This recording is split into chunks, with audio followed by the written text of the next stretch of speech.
드디어 제 채널이 구독자 1000명을 돌파했어요. 다 여러분들 덕분이에요. 그래서 제 나름대로 여러분들이 어떤 정보를 가장 궁금해 하실까 고민을 하다가 제가 신혼 초에 2년 6개월 동안 1억을 모았을 그 당시에 구체적인 내용들을 한번 탈탈 털어보자 이렇게 생각을 하게 됐어요. 그래서 오늘은 제가 2인 가구인 저희 집이 맞벌이로 얼마를 벌고 얼마를 쓰고 얼마를 모아서 이 기간 동안에 1억이라는 종잣돈을 모을 수 있었는지 낱낱이 공개해 보도록 하겠습니다. 당시에 저희는 맞벌이로 월 570만 원의 소득이 있었고요. 여기서 월 300만 원을 지출을 했어요. 그러니까 월 270만 원을 저축을 했던 거죠. 여기까지 들으시면 아마 세 가지 의문점이 드실 거예요.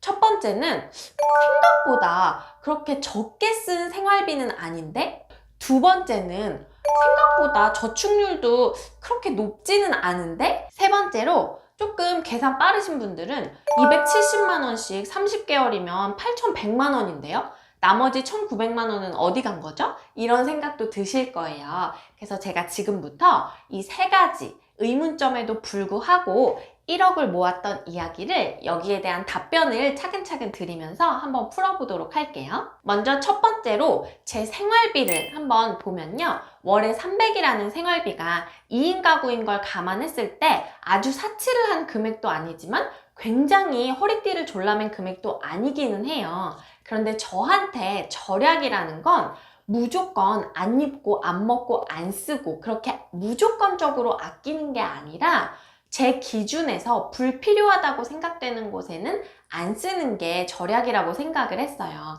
그래서 구체적으로 이 300만 원의 내역을 보면서 제가 어떤 기준으로 어디에는 돈을 아끼고 어디에는 썼는지 한번 보여드려 볼게요.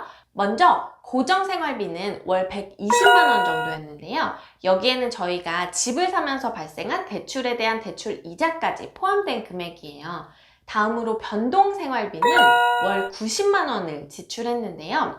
이 중에서 저희는 식비로 40만 원에서 50만 원 정도 지출을 했었어요. 그래서 먹는 것에는 너무 돈을 아끼지는 않았었고, 대신에 의료비라든지 택시비 이런 부분을 아껴서 전체적인 변동생활비를 줄였던 것 같아요. 다음으로 경조사비는 월 40만 원, 연간 500만 원 정도를 지출했는데요. 가족, 친구, 지인, 동료들한테 쓰는 비용은 너무 아껴 쓰지 않으려고 최대한 할 수 있는 한에서 성의를 표시하려고 늘 노력을 했었고요.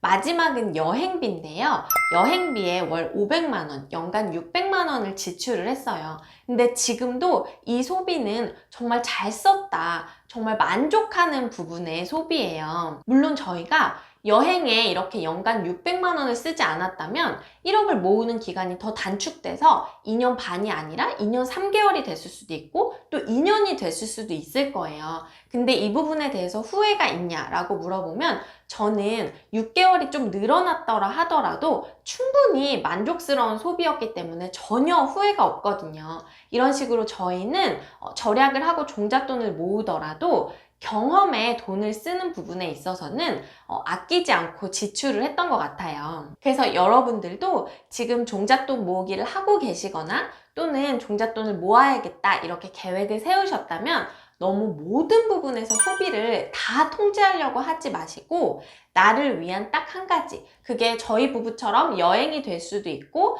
또는 취미생활, 명품, 차이더라도 너무 금액이 지나치지 않는 선에서는 나를 위한 요 한 가지 부분에서는 소비를 해주시는 게, 이런 식으로 좀 숨통을 트여주시는 게 오히려 꾸준히 적당히 절약생활 하시면서 종잣돈을 모으실 수 있는 길이 되실 거예요. 그리고 두 번째는 제 저축률이 생각보다 높지 않다, 50%가 안 된다, 이 부분인데요. 저는 종잣돈 모으기를 하는 동안에 이 저축률이라는 걸 애초에 목표로 잡지를 않았었어요. 여러분 한번 생각해 보세요.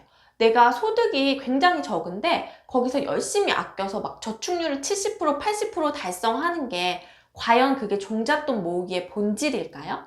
아니면 또 내가 소득이 좀 높은 편이에요. 그러면 저축률이 좀 낮더라도 충분히 내가 원하는 종잣돈을 모을 수 있겠죠. 이런 식으로 저는 저축률 그 자체가 종잣돈 모으기의 본질이라고 생각하지 않았기 때문에 애초에 그 어떤 적정선을 정해두지도 않았고 그거를 맞추려고 막 노력하면서 스트레스를 받지도 않았던 것 같아요. 그리고 여기에 추가적으로 저는 종잣돈 모으기 하는 동안에 뭐 절약 카페라든지 짠테크 카페 이런 데 들어가서 저의 절약의 정도와 남들의 절약의 정도, 다른 사람들은 와 저렇게까지 돈을 아끼는데 나는 더 아껴야겠다 막 이런 거를 비교하면서 스트레스 받지도 않았던 것 같아요. 사실 이 절약 생활이라는 것 자체가 처음에 이제 습관이 되고 몸에 배기까지는 그 자체로도 충분히 힘들고 스트레스인데 그것까지 남들이랑 비교하면서 한 번 더 스트레스를 받을 필요는 없거든요. 그래서 저는 여러분들 종잣돈 모으기 하시는 중이라면